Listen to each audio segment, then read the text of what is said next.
Hello, Internet! Welcome to Polygaming, where dopamine, serotonin, and norepinephrine are finally thinking about adding oxytocin to the mix. My name is Alex, and kind of often when I'm talking about polyamory to people who are interested, one of the main questions that I get is, how do you even find someone who's interested in polyamory? Personally, I think of this as a bit of a strange approach to trying to get in a polyamorous relationship, unless you're specifically interested in the person that you're asking, in which case you're just not being straightforward enough. But in order to answer this question, I'm going to talk about a few things that I did and a few people that I know did in order to try to get into polyamorous relationships or find other people who were interested.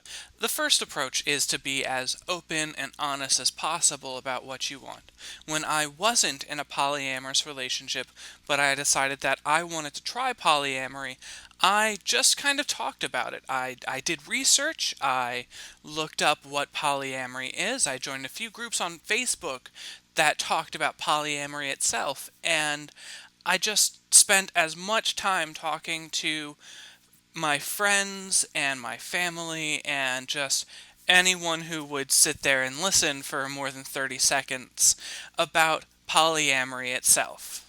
Now, I know that this isn't always an option for everybody, so if it's not really an option to you to talk to literally anyone, maybe talk about polyamory itself, not in context to yourself, just explaining it to someone as a concept and just, how weird is that?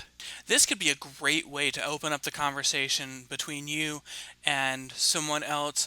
Maybe if you find out that the other individual is actually polyamorous, which kind of leads me into my second one, and that's less like how you find polyamorous individuals and more as a poly individual how to help others, and that's as a poly individual talking about your relationship. That just so happens to be how my current girlfriend got into polyamory, is me and my boyfriend were talking about how we had just broken up with this one girl because communication issues that were going on at the time.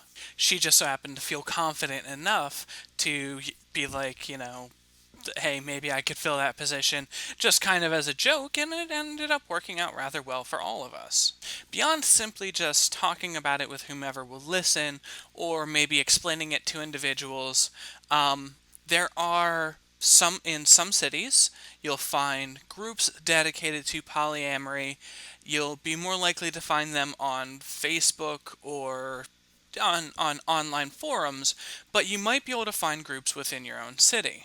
I guess really though, the main way you'll find a healthy polyamorous relationship is actually just finding a relationship, because it's just like any other relationship. It's not going to be healthy and functional unless the people involved have common interests. So starting with the solid foundation of a proper relationship where maybe you've talked about polyamory originally, where you've had conversation, where you discuss the idea of being in relationships with multiple individuals, but make sure that your first relationship, your starting relationship, is healthy and solid, is probably the best way to find yourself a healthy polyamorous relationship. Now, I feel this shouldn't need to be said, but I'm going to say it anyway. You cannot be in a polyamorous relationship with somebody who is not aware of it. If you're going to say that you're in a polyamorous relationship, make sure that if you're in a relationship with somebody that they know as well. I've seen it come up far too many times where somebody claims to be in a polyamorous relationship when really all they're doing is cheating. That's not okay. Well, that's all I really have time for today, guys. If you like this video, make sure to hit the like button. If you like the channel, don't forget to subscribe for more videos every week. As well, I'm going to put links down below for a few websites that might help you find a polyamorous relationship. I'm going to put at least one link for just an online dating site. If you make a profile on a dating site and you're interested in polyamory, make sure to note in your profile that you are interested in polyamory. In the meantime, this has been Alex with Polygamey. Love you, and goodbye. Moving on from there, we have open relationships, which is where two people are in a committed relationship with one another, but are still allowed other sexual partners.